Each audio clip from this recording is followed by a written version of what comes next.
बिहार के chief minister Nitish Kumar के हिजाब से मुताल्लिक़ मुतनाज़िया वाक़े पर जहां मुल्क भर में बहस जारी है, वहीं अब उत्तर प्रदेश काबीना के वजीर संजय निषाद के एक बयान ने नया तनाज़िया खड़ा कर दिया है।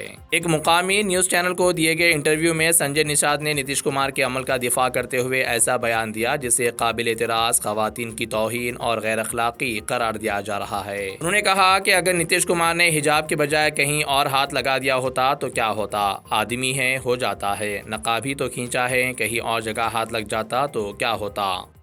अरे वो भी तो आदमी है ना, पीछे नहीं पड़ जाना चाहिए। छू दिया नकाब तो इतना हो गया, कहीं और छूते तब क्या हो जाता। नहीं तो आपको क्या लग रहा है कि कहीं और भी छू लेते क्या है? आप इस तरह की बात कर रहे हैं, क्या कहीं और छू लेते? नहीं, आप लोग तो अब नकाब पर इतना है, कहीं और चेहरा वरा छुआ जाता, कहीं और अंगुली पड़ जाती, तब क्या करते हैं आप लोग।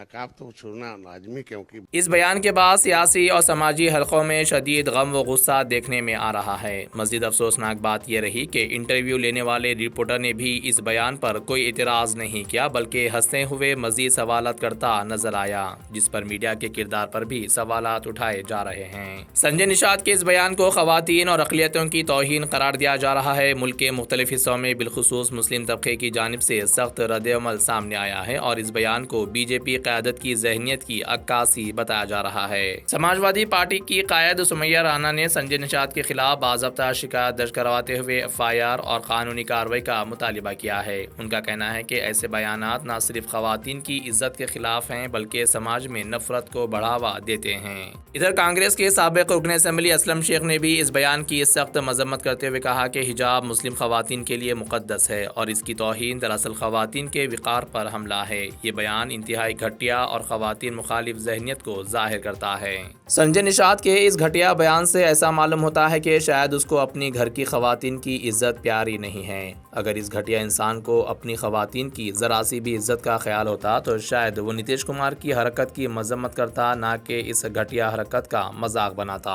बीजेपी के लीडर और वजीर की गंदी सोच पर मबनी बयान पर मुल्क भर में मुसलमानों की जानिब से शदीद गम व गुस्से का इजहार किया जा रहा है। शदीद तनकीद के बाद संजय निषाद ने वजाहत पेश की है। उन्होंने कहा कि उनके बयान का मकसद किसी मजहब, औरत या तबके की तौहीन नहीं था और यह मकामी लहजे में गैर रस्मी गुफ्तगू के दौरान कही गई बात थी।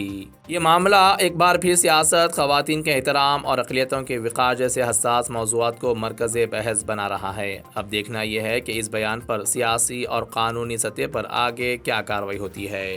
मंत्री जी, आज आपका एक बयान है मुस्लिम महिलाओं के प्रति, जो कि नीतीश कुमार के संदर्भ में आपने कहा था, उस पर आपका क्या कहना है?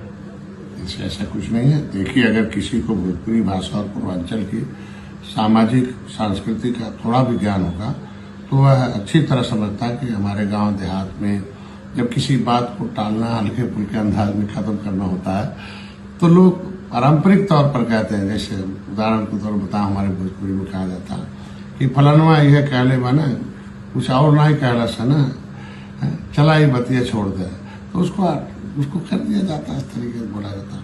तो भोजपुरी और हम लोग उसको संभल के हिंदी में बोलते हैं, तो ये बोलना ही होता है।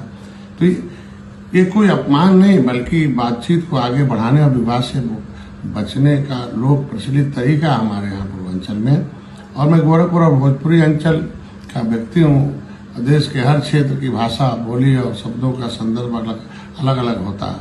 हरियाणा, दिल्ली, महाराष्ट्र, आप देखेंगे तमिलनाडु, हर जगह की भाषा और स्थानीय अभिव्यक्ति अलग है, बोलने का तरीका, तौर तरीका होता है। तमिल भाषा में देखें, इधर आने को वाक्य को रोजमर्रा में प्रयुक्त कई शब्द उत्तर भारत का पूर्वांचल में अलग अर्थ में लिए जा सकते हैं, लेकिन इसका मतलब ये नहीं कि इसे इन्हें गाली या अपमान की नीयत से कहा गया। वो अलग अलग जगहों के अलग अलग तरह की भाषा है। जिस कथन को लेकर आज विवाद खड़ा किया जा रहा है, वह मैंने हंसते हुए सहज भाव से और अपनी स्थानीय भोजपुरी बोली में कहा था। न उसमें किसी समुदाय की, किसी महिला या किसी धर्म के प्रति कोई दुर्भावना थी और न ही अपमान का कोई उद्देश्य मिला था। और उसे अगर किसी को लगता है तो उस शब्द को मैं चाहता हूँ उसे हमारी तरफ से उसे वापस लेता हूँ। लेकिन अफसोस की बात है कि कुछ लोग जानबूझकर बातों को बढ़ा चढ़ा कर पेश कर रहे हैं और उसे एक एजेंडे का रूप देने की कोशिश कर रहे हैं। अगर किसी को राजनीति करनी है तो करें, लेकिन देश और समाज को अनावश्यक तनाव पैदा न करें और जोड़ने के काम में आए। जहाँ तक माननीय नीतीश कुमार जी का सवाल है, जनता उन्हें काम को जानती है, समझती है और उसी आधार पर बार बार उन्हें समर्थन दे रही है, जीत और मुख्यमंत्री बना रही है। उन्होंने जो काम किया वह जनता के सामने है, आगे भी जनता ही तय करेगी किसे समर्थन देना है।